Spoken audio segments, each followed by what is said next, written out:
Sir और तैयार रहेंगी श्रीमती सुषमा मनोज जैन इंदौर। गुरुदेव आपके चरणों में नमोस्तु नमोस्तु एवं चुल्लक जी अलग जी के चरणों में इच्छामी इच्छामी इच्छामी।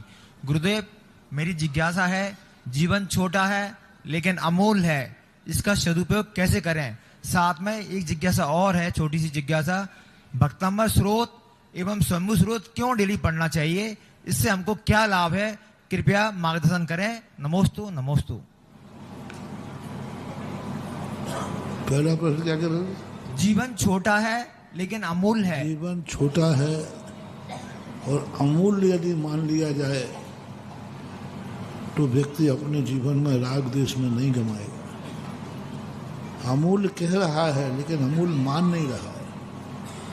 हमारी जिंदगी में यदि हमें अनमूलता पता चल जाए तो कहाँ व्यक्ति एक छोटी सी, कितने राग देश छल कपट मायाचारी, यहाँ से उसकी बढ़ाना, उसकी वहाँ से बढ़ाना, यहाँ की बात वहाँ करना, ये सब कितना जंजाल आप देखो तो सही। ये छोटी सी जिंदगी में कितना कर लेता है। उसी वस्तु से लेकर व्यक्ति कितना पाप कमा लेता है। उन्हीं मंदिरों को लेकर लोग कितना पुण्य कमा लेते हैं, कोई जीव उन्हीं से पाप कमा लेता है। मुनिराज के दर्शन करने से व्यक्ति जन्म जन्म के पाप काट लेते हैं और कोई मुनिराज के दर्शन से साथ में नरक का बंध भी कर लेते हैं।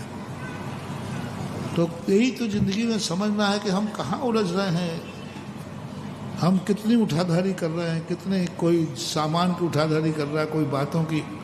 किसी को मजा यही आता है, यहाँ की बात वहाँ कहना बड़ा, दो ही पालड़ी दे दियो तेल, तुम नाचो हम देखे खेल। और इसका परिणाम इतना खतरनाक है महानुभाव।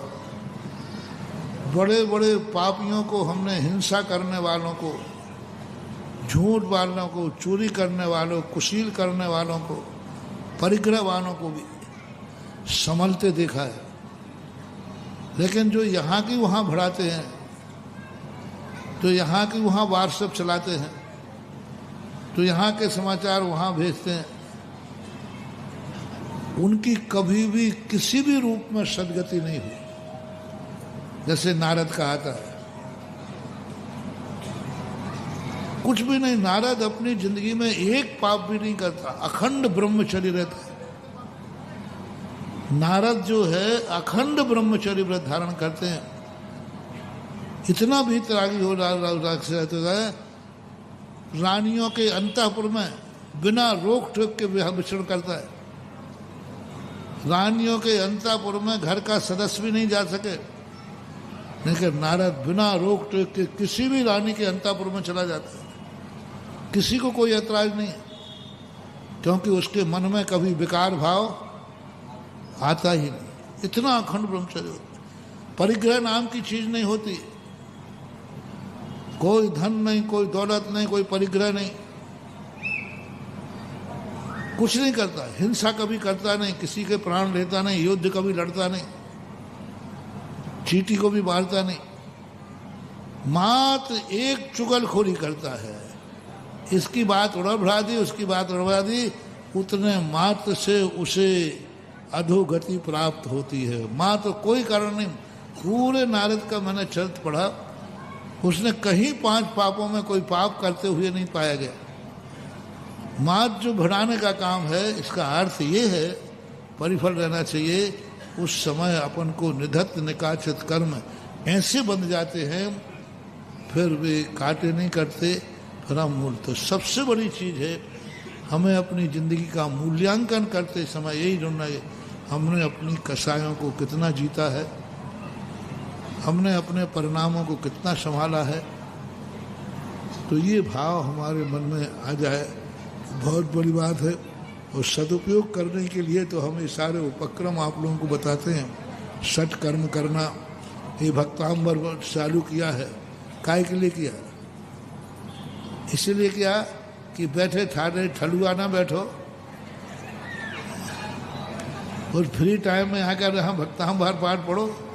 नहीं तो ठलुआ, भारत देश में ठलुआ बैठने वालों की बड़ी परंपरा है। हर गांव, घर के बाहर पहले एक चबूतरिया बनती थी, चबूतरिया वो बनती यही थी, खा के आए और बैठे डकारते रहे और पंचायत। अब भी बनती, कुर्सियां डल जाती। तो वो सब पंचायत बंद करके भक्तांबर पढ़ो आकर के, ये एक पंथ दो का समय भी निकल जाएगा, पुण्य बंद भी हो जाएगा। तो कसायों को जितना अपन जीत लेंगे उतना ही हमारी जिंदगी का मूल है। यही सबसे बड़ा, जिंदगी बहुत थोड़ी है, बहुत थोड़ी है। अभी लग रही है अपने, जब बड़ी है, जब मौत का अंतिम दिन आता है तो एक एक दिन की भीख मांगता है कि एक दिन और जिंदा रह जाए। ऐसा करना चाहिए। जिज्ञासा रख रही हैं। मेरा एक सवाल है समाज भक्तांबर और स्वयंभू स्त्रोत का, ये दोनों के लिए नित्य पढ़ने का अर्थ यही है कि हमें नित्य भगवान की स्तुति उस माध्यम से मिलती रहे। सभी स्त्रोत नित्य पढ़ना चाहिए। अब कोई भक्तांबर पढ़ लेता है, कोई स्वयंभू स्त्रोत पढ़ लेता है। साधुओं में स्वयंभू स्त्रोत की परंपरा है, गृहस्थों में भक्तांबर की परंपरा है। क्योंकि गृहस्थों के जो संकट आते हैं वो सुनवाई भक्तांबर पाठ में है, और हम साधुओं का जीवन कैसा होना चाहिए वो स्वयंभू स्त्रोत में है। क्योंकि भक्तांबर में जितने तुम्हारे गृहस्थी में संकट आते सबके नाम दिए, राजाओं के युद्ध हैं, सांप है, बिच्छू है, जो भी आते हैं वो सब भक्तांबर में है। तो गृहस्थों के लिए भक्तांबर एक बहुत बड़ी शक्ति है। हम लोग भी पढ़ते हैं कुछ कदाचित ऐसा। अंकिता जी,